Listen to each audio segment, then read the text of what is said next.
Cool. Hi, everyone. I'm Manjula Salvaraja, and I'm really pleased to welcome you to this very special episode of Perspectives Live, taking place exceptionally in a hybrid format with some guests at Colleges and Institutes Canada's Connection Conference in Halifax and others joining us virtually from around the country. And I'm glad to co host the show today with my colleague, Normand Latour. Hello. Bonjour Manjula et bienvenue à chacun et chacune d'entre vous à cet épisode de Perspective en direct présenté exceptionnellement, comme le disait Manjula aujourd'hui, dans les 2 langues officielles et en format hybride avec des invités sur place à Halifax au congrès annuel de CICAN. D'ailleurs, je vous salue et d'autres qui sont à l'écoute mais en virtuel cette fois.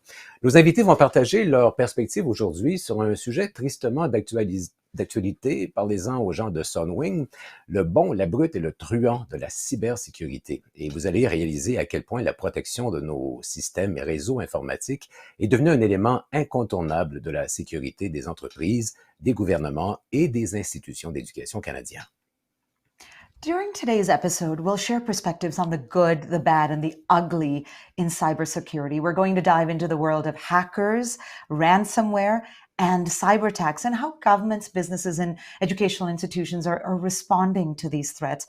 Before we start, we wish to acknowledge that this episode of Perspectives Live is being produced and broadcast from the traditional and unceded territory of the Algonquin Anishinaabe Nation, as well as from the Mi'kmaq, the unceded territory and ancestral homeland of the Mi'kmaq.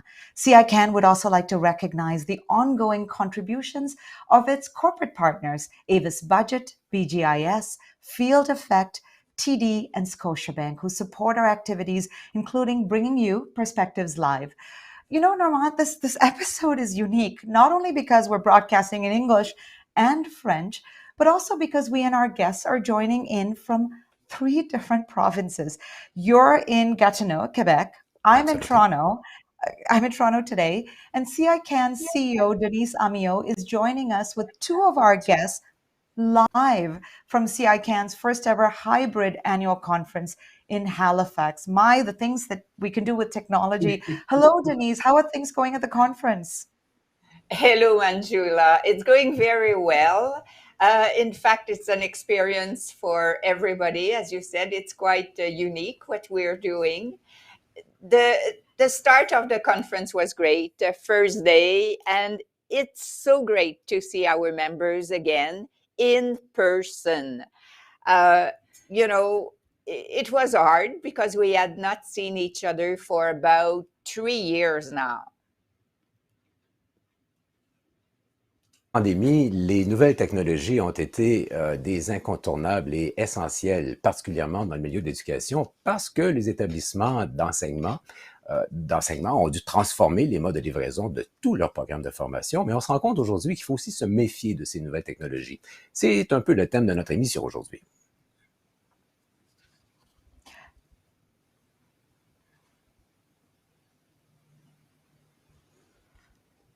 Denise, we can see that you're not alone on the stage in Halifax. No, I just realized it, and not just realized it. No, forget what I said. I want you to introduce. I just realized it was my turn to talk again because I thought someone else was to do it, and in fact, I was also supposed to say that we were close to 700 people in person here and about 250 virtually. So it's a great first conference post-pandemic. When we talk about the pandemic, what is amazing is all what we have done with technology, but there are things that are not so great when we talk about technology, and that's what we will talk about today. But I want to acknowledge my members. Les membres de Collèges et Instituts Canada, les cégeps, les polytechniques, les instituts ont été incroyables pendant la pandémie parce que pendant presque 2 ans, ils ont réussi à livrer leur programme nonobstant la pandémie. Et ils ont fait toutes sortes d'accommodations pour les étudiants. Il y en a même qui avaient tu pouvais aller chercher ton Internet dans le terrain de stationnement. C'était comme un Internet drive-in, si vous voulez. Alors, toutes sortes d'innovations grâce à nos collèges. Mais aujourd'hui, on va parler de ce qui peut aller mal si on ne fait pas attention. À toi, Manjula. Thank you, Denise. You know, it's interesting that here we are talking about cybersecurity and some of the issues around cybersecurity. And this is, like you said, the tough part of dealing with so much technology. But at the same time, we're able to do this be together virtually because of technology. And I do find that such a fascinating contrast. Now, I'd love for you to tell us a bit more about who you have with you there. Absolutely. So we have with me on my left, which is your right, I guess, Yes. Judy Morris, who is the former president of Lambton College in Ontario. And I have with me on my right, which is your left, la directrice générale du Cégep Saint-Félicien au Québec. Judith, Sylvie, hello. Hello. So glad to have you on, and you'll be adding your perspective to today's show.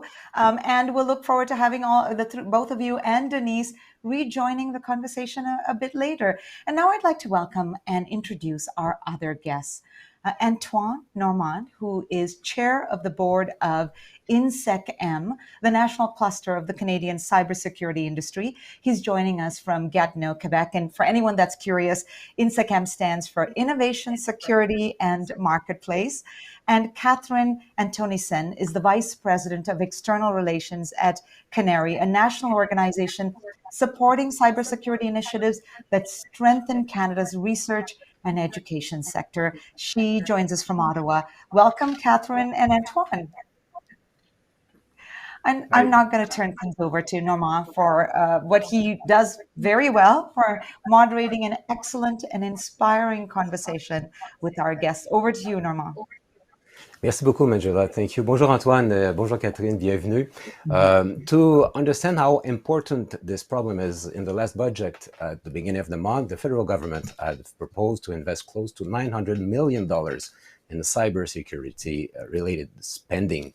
Le gouvernement du Québec vient de créer le ministère de la cybersécurité et du numérique. Statistique Canada nous apprenait récemment que 21% des gens d'affaires avaient souffert d'une façon ou d'une autre d'impact relié à des incidents de cybersécurité. Et ça, ces chiffres datent de 2019. Kathryn, it is a real problem. Ouais. Oui, c'est vrai. Bonjour à tous. I'm delighted to be here with colleagues at colleges and institutes Canada. In a previous life, I was an instructor and a program coordinator at Humber College Lakeshore campus, so I feel I'm among friends. Okay. So how big is that problem right now?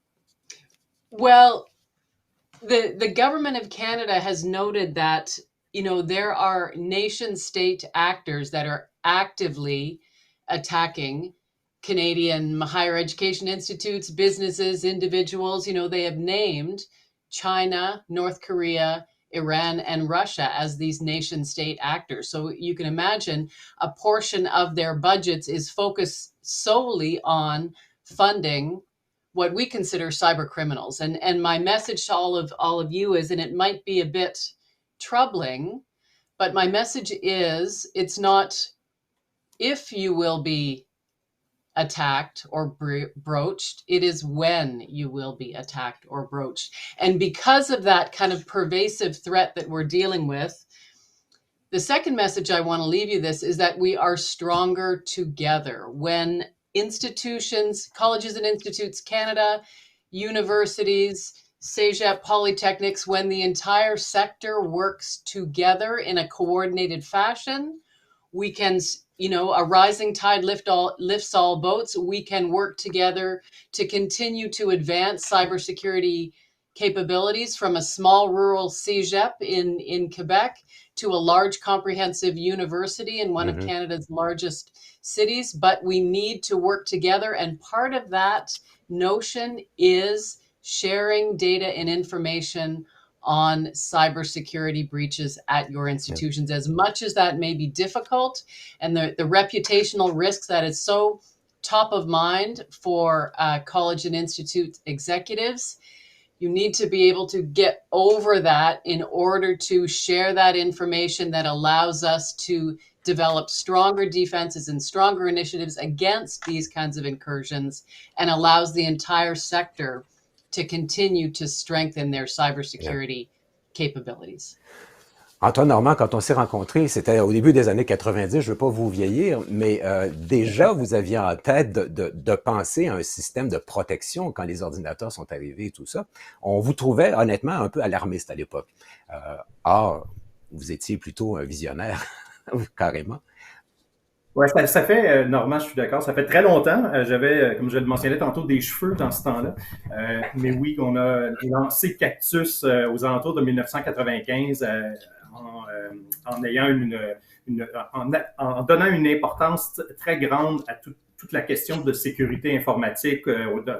Dans ces années-là, on travaillait beaucoup sur les questions de nouveaux sites web, comment on allait les protéger lorsque ceux-ci sont devenus interactifs là, aux alentours de 97-98. Donc, ça fait oui un certain temps. Ouais. Et à la lumière de ce que Kathryn disait, est-ce qu'on a le contrôle? Do we have control of what is going on right now?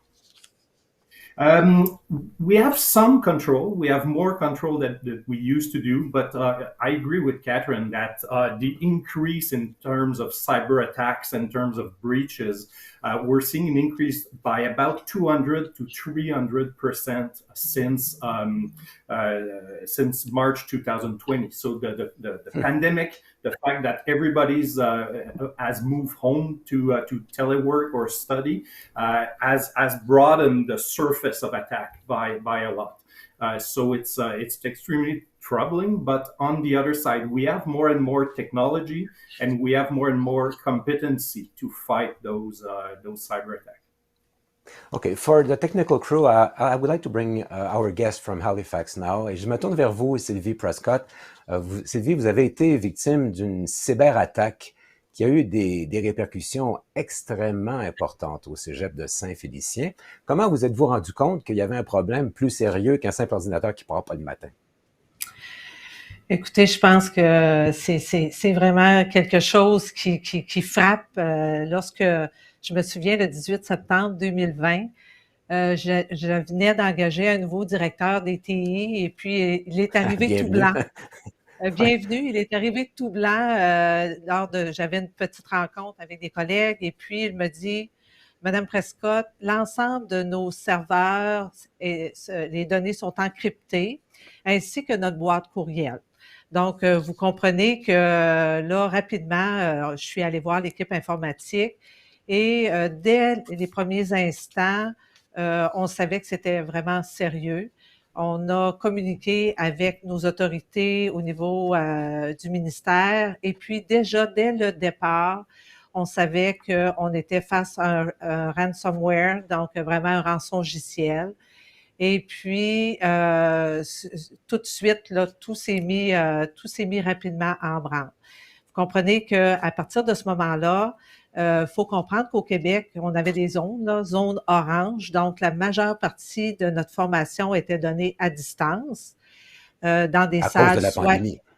À cause de la pandémie, soit dans des salles hybrides ou vraiment toutes par Zoom ou par Teams. Et là, on n'avait plus moyen de rejoindre nos étudiants, on n'avait plus moyen de rejoindre vraiment là, nos enseignants, on n'avait plus de moyens de communication. Ouais. Donc, on va reparler tantôt de la reconstruction du système. Ça a pris plusieurs mois, ça a coûté cher aussi. On a trouvé le coupable, cette personne-là s'est retrouvée en cours. Denise, it is not a singular problem. We have seen those type of attacks all over the system, right? Unfortunately, yes. And unfortunately, it's not only small college. We have seen large colleges across the country that face the same thing. And this, with the same story as what Sylvie has shared. In her case, they found who did it. In the other cases, it's not always what is happening, but it is a big issue because it's disturbing, and you live with the consequences of it for many, many months. It's time consuming, it's costing money, and it's also hard on staff, especially, when you have to live, as Sylvie said, avec une pandémie en plus.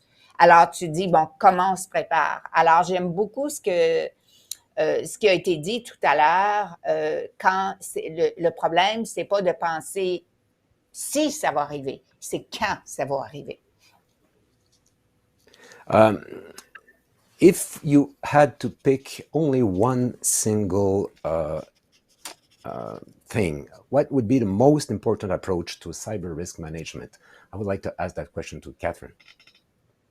Okay, thank you, Normand.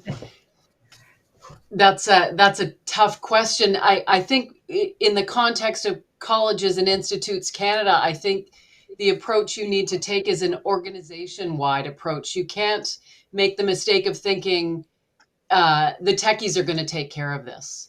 The president, the board of trustees, the chancellor, it needs to be an organization-wide approach. Certainly the technical teams within your organizations have a unique role to play, but because cybersecurity is such a risk management issue, that as much as possible, if the leadership of the organizations can make it clear that this is an organization-wide issue and that we all have a role to play and bear some responsibility, that is what I would say is a very powerful approach to take. Yeah. Antoine, est-ce que vous partagez la même opinion? Oui, en partie, mais moi, j'investirais dans l'humain avant tout comme principale priorité. I would really invest in the human side of things. Those attacks are getting inside computer networks because somebody usually did something wrong. Clicking on a link in an email, clicking on a link in a text message. So la sensibilisation, la formation, so to invest in training. There's multiple companies out there that offers to make fake phishing attacks on your organization, sending emails to your employees saying that we changed the payroll system, and if they click on this link, they can access their last payslip, for example. Those type of campaign can be organized, and the training and the sensibilization of the users, both the students, the professor, the technical people, the admin people, you have to train them. Alors, Kathryn, ça veut dire que la porte d'entrée, elle est là. C'est vraiment du phishing, littéralement. Là. C'est des gens qui nous envoient des courriels qu'on ne devrait pas ouvrir. C'est surtout ça? Oui, absolument. Excusez-moi, je vais parler en anglais parce qu'en technique, j'ai pas les mots techniques, mais typically there are three general areas for breaches. One is identity theft, where you think you are dealing with a person of integrity, the right person, and you're not. The example that Antoine suggested. Then there's permission escalations, where somehow the individual gets access to the server farm, as was the incident at Saint-Félicien. And lastly, it's a distributed denial of service attack. So these attackers just constantly send messages to your servers, and they're so busy responding to these kind of garbage messages, they can't do anything else. They can't display your website. They can't respond to emails, et cetera, et cetera. So, technically those are kind of the three big buckets. But as Antoine noted, there are many and evolving cybersecurity services and security operations center services that can help you address those issues and build a better wall around your institution. But as Antoine noted, it's individuals. It's getting sensitized to the kinds of things and the evolving kinds of things that cyber criminals are using to try and penetrate your institution, and always to nefarious ends. Yeah. Judith, in Halifax, do you have the feeling that those doors are closed right now, or somebody is holding at least the lock? Sorry, could you say that again? Yeah, I was asking, do you know or do you think that in the college in Ontario, for example, or anywhere in Canada, people are aware that they have to keep that closed door or that door closed to make sure that there's not going to be any kind of attack? You know, I think that, in fact, people are becoming more knowledgeable, but I think the college system and certainly the colleges have to really focus on educating. What we do well in colleges is education. We deliver it well, and we can deliver it in a way that I think can be creative enough so that our students are well informed and our staff are well informed. And if you'd like, I can tell you a little bit about a way that some of the colleges have gotten together to develop an interesting and innovative game to educate students. What is your pleasure? Sure, go ahead. Thank you. So a number of years ago, the Post-Secondary International Network, which consists of presidents and senior administrators, got together in Bellevue, Washington, and we were, one of our goals, and CICAN is part of that, of course, as well. And one of our goals is to be efficient and to be effective, and how to, using our resources really well. And so we thought, well, how can we develop something that's really, really important? And so we talked a lot about a different, variety of different courses that we could develop together, and really, technology enriched courses. But when we thought about cybersecurity, we were thinking about, certainly the digital transformation was huge. The movement to online learning was significant. Research, with intellectual property and the potential breaches in that area. And then the government wants us to be open and transparent. And so that leaves us with a great vulnerability, I believe. And of course, we have students, a huge population of users that have very few controls. And then we have staff and faculty who have access, greater access to some of the servers and the depth of the college system. So cybersecurity really seemed like the best opportunity for us. So four colleges, Olds College in Alberta, and Saskatchewan Institute of Polytechnics as another one, and Central Community College in Nebraska, and of course Lambton College, got together with CICAN and decided that Lambton, because we had a design house and we have lots of incredible staff, and some of them are here today, and I'm happy to see that, really could pull together an interesting app or game or something. And so we thought, how do you draw in students? Well, you need to engage them. You need to make it fun. And so we developed a game, and it's called Protect the Dataverse. So like the universe, the Dataverse. And so it was meant to be attractive and to draw students in. And so at every stage of this, we got together and we really focused on what would be meaningful curriculum, what would be something that's going to not only attract and engage students, but make sure that they understood each objective in phishing and social engineering and everything that they needed to know about cybersecurity in 20 minutes. And so we did that, and it's an exciting game, and students can go from one level to the next level. We added a grading component, and now it's got a leaderboard that, in fact, students can, from Central College in Nebraska, compete against Olds College and Lambton, et cetera. And so that makes it exciting, and it makes it, a way for students and staff, and we piloted with them, and they really enjoyed it, to be engaged and learn. But I want to say one thing that I think is critical, and I think it was said a little bit earlier. It's not a one-shot deal. This is a great game. This is a great way to introduce it. This is a good start, and I understand Lambton and the other colleges are introducing it into their, orientation courses at the beginning of the fall. And so their students, their first-year students and staff are going to be introduced to it and have to take it. But that's not it. That's not enough. It has to continue and continue and continue. And so maybe there's a level 2 of this game, but maybe there's something else that would be just as incredibly helpful. So thank you. Mais c'est évident, en tout cas, Antoine Normand, que ce genre d'outil-là, un jeu, donc, c'est sûrement une bonne façon d'intéresser les jeunes et de leur faire prendre conscience qu'il y a des gestes qu'il faut proposer. Oui, absolument. Mais j'aimerais peut-être démolir un mythe ici.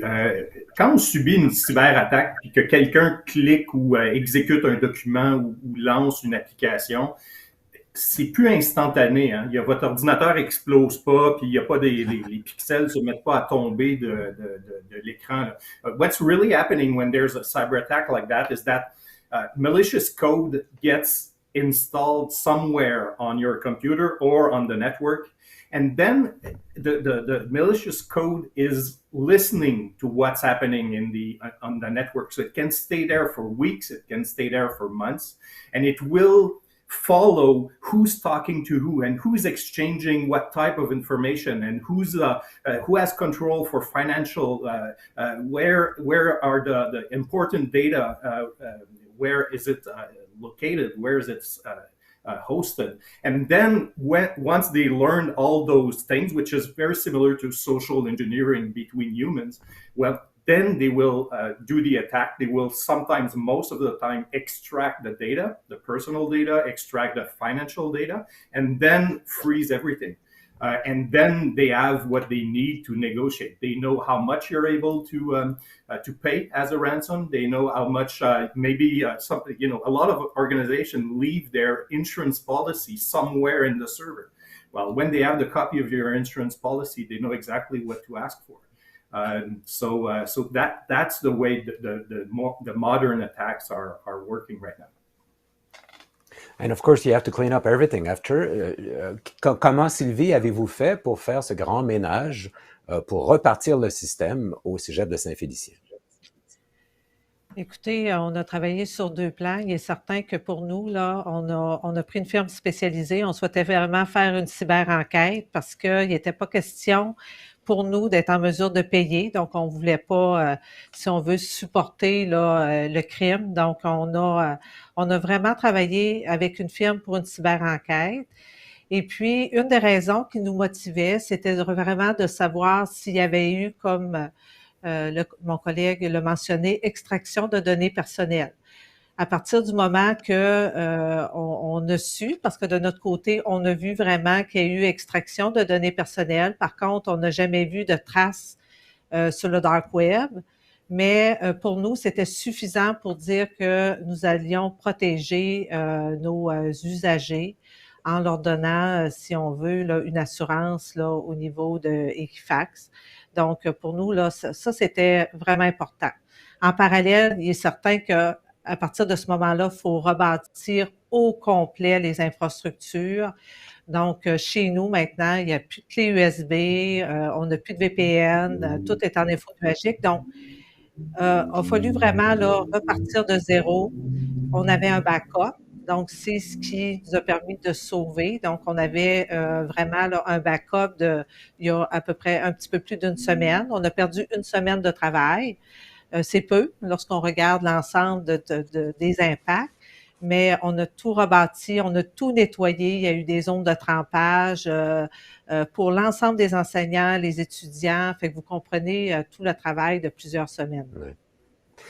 Denise, est-ce que le collège, le cégep de Saint-Félicien, c'est un petit cégep, si on compare à d'autres ailleurs au Canada, est-ce qu'ils sont seuls pour faire face à tout ça, ou est-ce qu'ils ont de l'appui, ou est-ce qu'ils ont suffisamment d'appui aussi pour affronter ces menaces? Je vais me tourner, avant de répondre à ça, à Sylvie, pour savoir qu'est-ce qu'elle a eu comme appui, parce que je pense que c'est important d'entendre quelqu'un qui l'a vécu récemment. D'accord, bien sûr. Et puis ensuite, tu pourras revenir à moi. Oui, certainement. Écoutez, combien ça a coûté tout ça? Combien ça a coûté?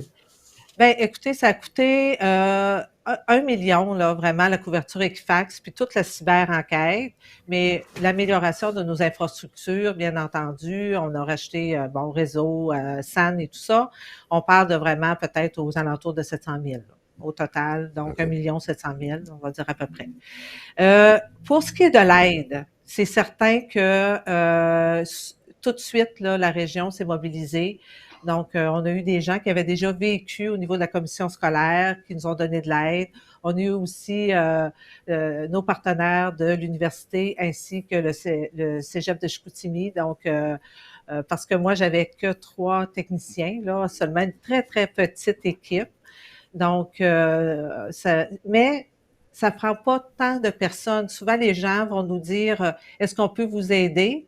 Ça va au-delà de est-ce qu'on peut vous aider? Je pense que ça prend vraiment des gens qui ont une expertise libre. Et puis, comme je vous dis, on a travaillé quand même avec la firme qui nous a aussi aidés là, au niveau de l'infrastructure. Donc, Alors, Denis, je vous pose la question. Oui, c'est ça exactement. Donc, ça prend de l'aide financière, c'est sûr. Ça prend de l'aide financière. On sait qu'il y en a qui ont des assurances, mais comme Sylvie me disait plus tôt, souvent l'assurance ne paie pas. Ce qui a été, c'est comme souvent, hein, quand on a nos assurances de maison, quelque chose arrive et puis finalement on regarde, il y avait une petite clause qui disait que ça n'était pas couvert. C'est malheureusement la même chose dans les cas de cybersécurité. Ceci étant dit, ça commence à arriver souvent, trop souvent, et de plus en plus, c'est un peu bizarre à dire, mais il y a une expertise qui commence à se développer, et entre autres une expertise au sein des collèges. Et je vais en profiter pour dire que on sait que personne n'est à l'abri, on l'a entendu tout à l'heure, qu'on soit une petite organisation, une grosse, mais pour moi, je vois ça comme une opportunité pour les collèges. Nous autres, notre travail, Judy le disait plus tôt, c'est de former. Et on a vu dans les dernières années une série de sortes de cours. So we saw a variety of different credentials that have been put in place to train people in this cybersecurity new type of job. 10 years ago, we were probably not talking about this, maybe except Cactus. Maybe they were precursors, they were vanguard on that aspect. But if you look even last year, I could not believe the number of micro credentials that have been offered, some as a series of micro credential. If you just look at MITT in Manitoba, which is one of our members, there have been une attestation d'études collégiales, entre autres, du Cégep Garneau. Il y a des diplômes qui existaient déjà au niveau de la formation en technologie de l'information. But what we are seeing is that more and more, they don't only put something about cybersecurity in their program, but they have specific program on cybersecurity, and that's why there are so many postgrad certificates that are taken by people that have different types of background or IT background, and it is specific about cybersecurity, how to do an inquiry, how to detect. There are some like BCIT that specialize in this type of training, but for the industry, because for the industry, it's very different because of manufacturing and what could happen from a logistics point of view. There are others that specialize in the health aspect, the health sector. So if you don't do cybersecurity yet in your institution, I would recommend to maybe do some of those, not only to safeguard yourself, but to train your students in those, because knowing that this will only increase, it means that there will be a lot of jobs, a lot of roles, and people are struggling right now for that. Yeah. What recommendations do you have for post-secondary institutions who cannot find local resources to ensure adequate cyber protection? Kathryn, what would you recommend? Well, thank you for that.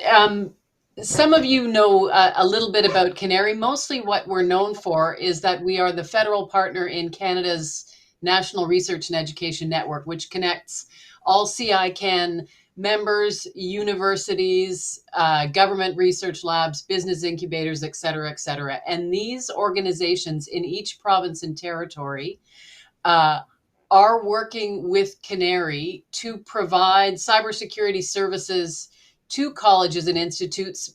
Part of what we are trying to do as an ecosystem, Canary on the federal side with our provincial partners and local partners, associations like CI Can, is how do we leverage expertise at each of these levels in order to ensure a common level of cybersecurity service and support across the higher education sector. So that is what we're thinking about. Is there an internship program we could do for the NREN, which would have a steady stream of new graduates come in, get to know the NREN and the services they provide to their members, including cybersecurity, and that could be a certain kind of talent pipeline. But certainly it's a problem. The last statistic I saw was that there were 8,000 empty or 8,000 current requisitions for cybersecurity jobs in Canada, and there are just not enough people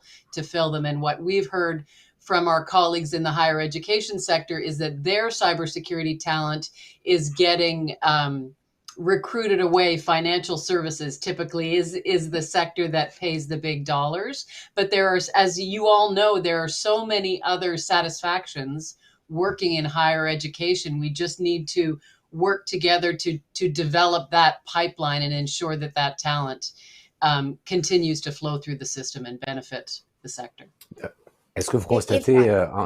Oui, Denise, allez-y. Yeah, if I may, Normand, GIBC, Justice Institute of British Columbia, they specialize in everything about justice, police, for the entire province.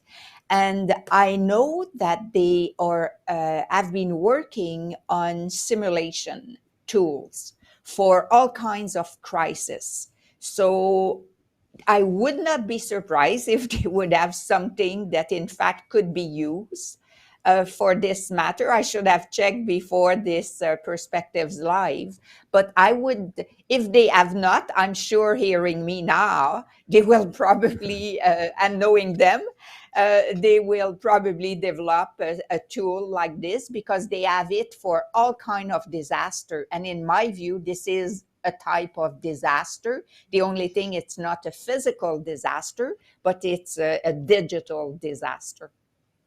Alors, j'ai envie de vous reposer la question, Antoine, pour quelles seraient vos recommandations pour les établissements postsecondaires qui n'ont pas nécessairement les ressources locales pour assurer une cyberprotection qui serait adéquate pour éviter le tremblement de terre là, dont Denise vient de parler. Là.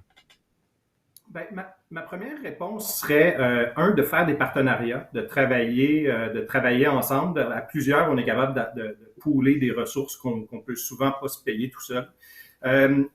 Le concept d'outsourcing est de plus en plus présent. So the virtual SOC that we call them in English. So it's possible to basically outsource the 24/7 surveillance of a network. There's multiple companies that offer that now. So they install security equipment inside the network and monitor for anomalies.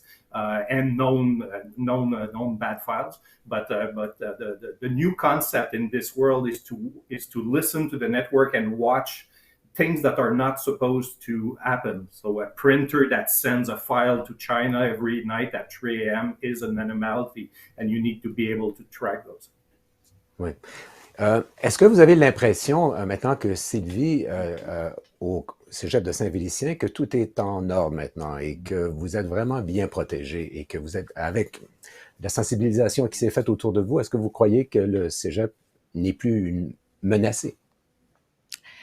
Je pense qu'on ne sera jamais.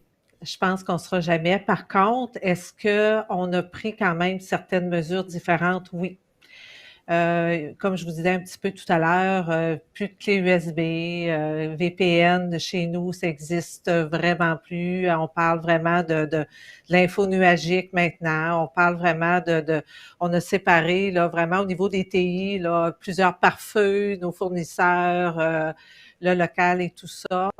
On fait beaucoup de cyberhygiène, donc on fait des tests d'intrusion, beaucoup de choses qui on va dire, sont dans les meilleures pratiques. Par contre, est-ce que on est à l'abri? Non, je pense que personne n'est à l'abri. Ça prend un courriel, on l'a dit tout à l'heure. Ça prend vraiment... faut recommencer hein, avec nos étudiants. On a des nouveaux étudiants toutes les années. Donc, il faut recommencer également. Donc, tout ça, là, c'est certain que je pense qu'on a quand même adopté de meilleures pratiques, mais on reste quand même craintif. Je vais vous dire, on reste craintif, oui. Denise l'a évoqué tantôt, Sylvie, puis je vous pose la question, puis j'aimerais ça qu'on fasse un tour de table ensuite, sur l'effet sournois, je dirais, d'une cyberattaque comme celle-là sur les ressources humaines. Quand on s'est parlé la dernière fois, Sylvie, vous m'avez dit qu'il y a beaucoup de gens qui ont trouvé ça difficile, émotivement parlant. C'était difficile de rentrer au collège le matin. Là.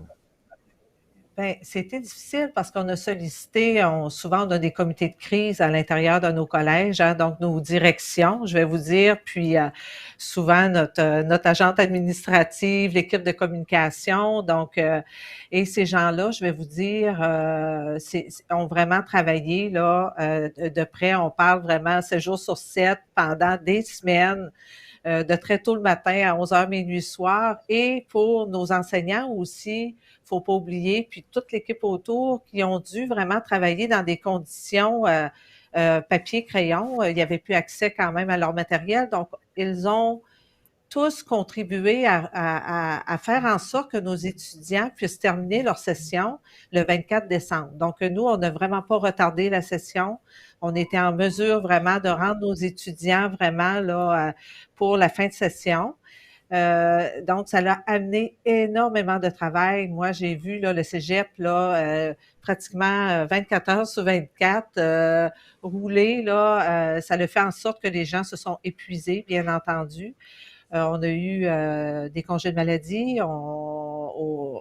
à la fin de tout ça, mais je pense que c'est ce qui a été le plus difficile, vraiment, c'est de voir des gens où on entend parler, peu importe, que ce soit un feu ou... Moi, je considère qu'une cyberattaque est à même titre qu'un feu, là. C'est pour nous, ça a été vraiment très marquant. Kathryn, vous le voyez comme ça aussi? Le côté humain de ces gestes-là, là. Ça a un impact considérable. Yes, and the way the conversation's flowing, it reminds me of, particularly colleges and institutes, we're and all educational institutions developing a level of numeracy and literacy in all citizens. Other sectors talk about financial literacy. I think now we need to start talking about cybersecurity, digital literacy in a different way, and ensuring that an understanding, a recognition of these threats and just common cybersecurity hygiene should be part of curricula across the country. In terms of, and more directly to your question, the human impact, again, I'm sure the team at Saint-Félicien and colleagues who helped them from other CEGEP, it was quite a draining experience. But on the other side, what is hopeful is the collaborative ethos of this community. I've worked in the private sector and I've worked for non-for-profit. I have never before experienced the tremendous desire to collaborate and share and get better together, which again comes back to my main message, is that we are stronger together. Conversations like we're having today helps us better prepare for a quickly evolving threat landscape. Yeah. Judith, I would like to hear you on that particular subject, the human aspect of being attacked. On one side, you really depend on those new technologies, but you really need them as well. If you don't have any kind of confidence for them, you could find yourself in trouble, right? Did you say Judith? Oui, yes. I couldn't understand. Absolutely,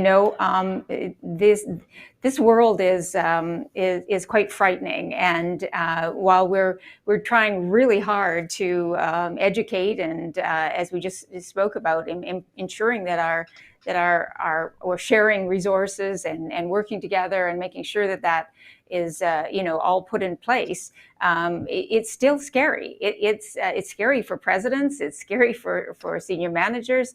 It's scary for everybody that these doors can open so easily and seemingly without really comprehending. And the costs, as Sylvie indicated, are just horrendous. So I think ultimately, sharing information and resources, and just even the game that I referenced a little bit earlier, that game, people can contact Lambton College, and I know that there are opportunities to join into that, because that can be instituted throughout the system if need be, or a version thereof, not just for first-year students, but for all students, and certainly can be part of that sort of digital curriculum that's so critical to everything that we're doing. And I just want to say one thing that is a little bit off topic, but I think is important, is that, as we're ensuring that the entire college has support for cybersecurity, and if it would be a beautiful thing if every department had a cybersecurity person or somebody trained in cybersecurity in every single department. But if that's probably not possible. What is really critical, I think, is that the communication people are attached to the message. So often the message is repetitive, boring, and people turn off. And they have had enough of cybersecurity, and they don't care anymore about phishing, and that's the dead end, and that's it. But when the communication folks can get into it, when you can find ways to make the message interesting and impactful, that's when you're going to see differences in attraction and integration of that education. We did talk about those bad actors.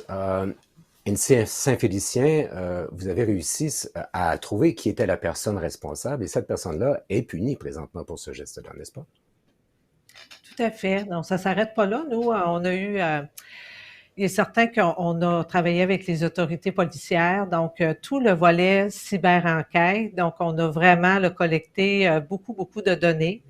Et on a accepté, bien entendu, de donner, si on veut, l'ensemble de tout ce qu'on avait récolté auprès des autorités policières qui ont fait vraiment des croisements, on va dire ça comme ça, là, au niveau, vraiment au niveau de la GRC et tout ça. Puis, on était capable, par les comportements de la personne, de voir un lien, si on veut, avec également d'autres entreprises. Puis, en février, je vais dire en janvier dernier, là, on a su vraiment qui était la personne. Et la personne a passé au niveau de la Cour de l'Ontario, puis elle a sa sentence aujourd'hui. Et vous serez dédommagé pour tout ce que ça a coûté, cette histoire-là. Tout à fait. Donc, on a eu à faire, j'ai eu à faire un plaidoyer.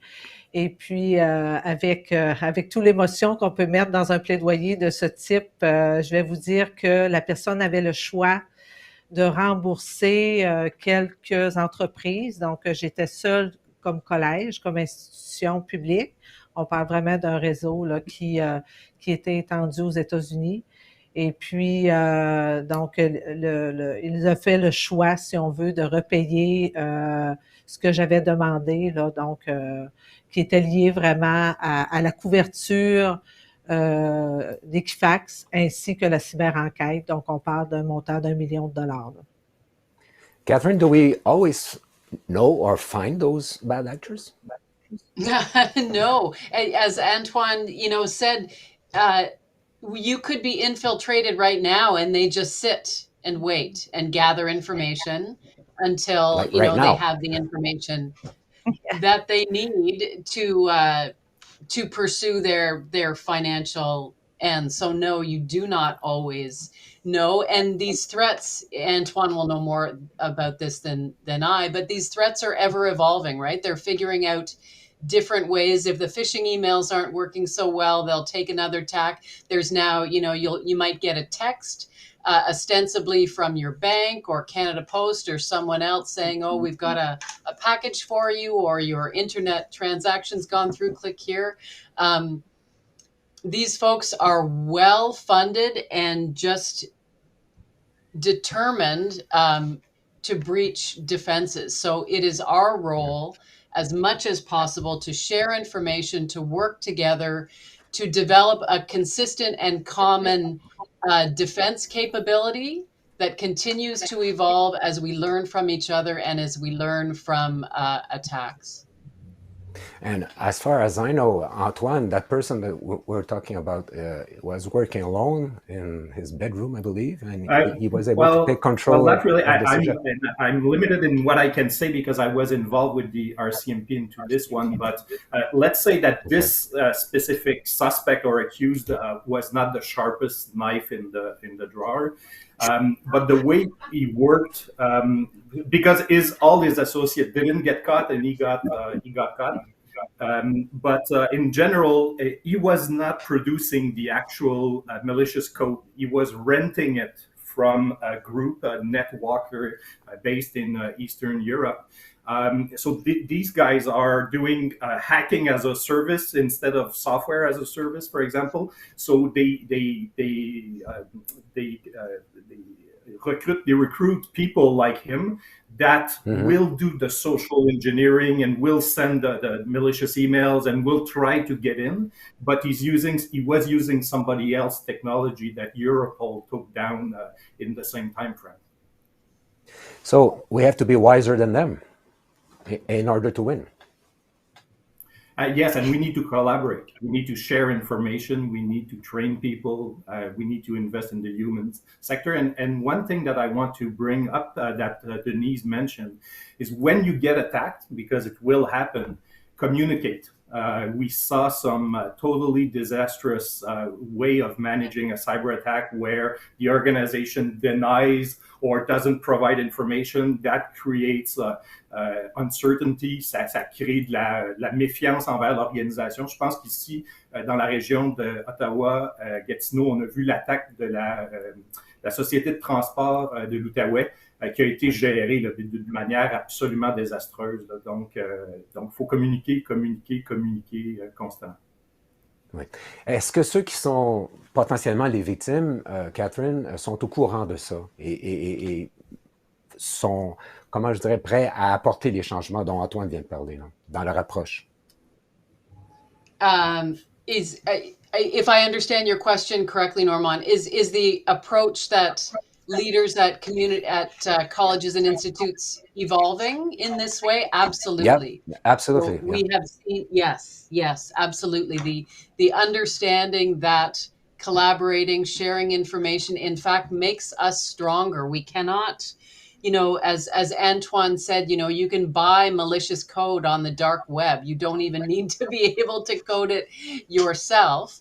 And so a consistent kind of seamless sector-wide approach based on our collaborative ethos, based on lifelong learning, based on, in particular with colleges and institutes, how close they are to the business community and have that unique ear as to how the cybersecurity services and cybersecurity threats are evolving. That provides a unique kind of strategic advantage for this group.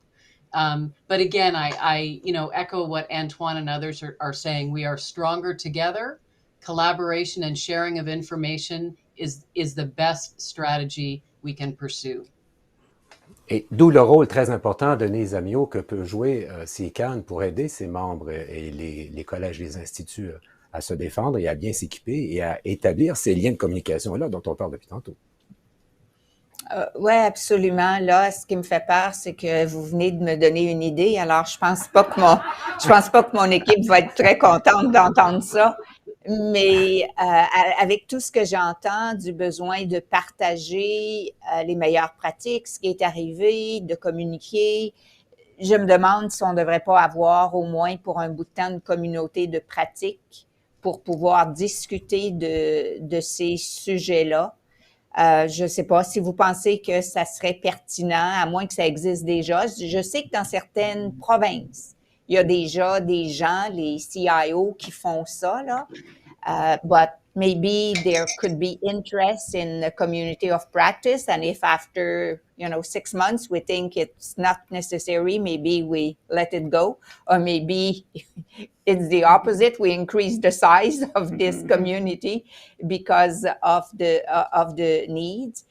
There's something else, though, that colleges and institutes have that is, I call it the secret weapon, and it's the applied research.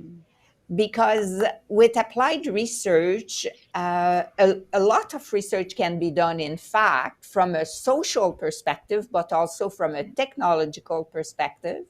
And I know that Durham College, for example, has this new Center of Innovation in Cybersecurity, and where they are putting all their departments together from a training perspective, from continuing education perspective, as well as with the applied research.